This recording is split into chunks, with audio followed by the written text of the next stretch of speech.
अस्सलाम वालेकुम dear friends, मैं हूं मोहम्मद अवैस और आप देख रहे हैं मेरा YouTube channel M tech solutions.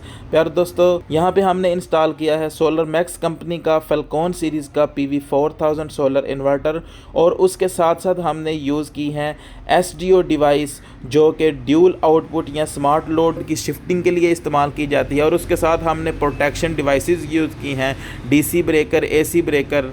और उसके बाद अगर बात की जाए बैटरीज़ की, तो यहाँ पे हमने ओसाका ब्रांड की TA1800 मॉडल की 2 other tall tubular batteries use की हैं।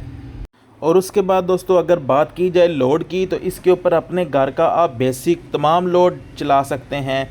फॉर एग्ज़ाम्पल 1.5 टन का AC या 1 टन का AC चला सकते हैं। उसके बाद आप लाइटें, पंखे, वॉशिंग मशीन और मोटर वगैरह इसके ऊपर आप इजीली रन कर सकते हैं। दोस्तों यहाँ पे हमने कैंडियन ब्रांड के टॉप कॉन N टाइप में बाईफिशियल पैनल यूज़ किए हैं। इसकी कॉस्ट की बात की जाए तो इसके ऊपर 5.5 लाख के करीब इसकी कॉस्ट पड़ जाती है। तो दोस्तों अगर आप भी सोलर सिस्टम लगवाना चाहते हैं तो आप हमसे दिए गए व्हाट्सअप नंबर पर रब्ता कर सकते हैं। हमारा व्हाट्सअप नंबर है 0340434128 शुक्रिया, अल्लाह हाफिज़।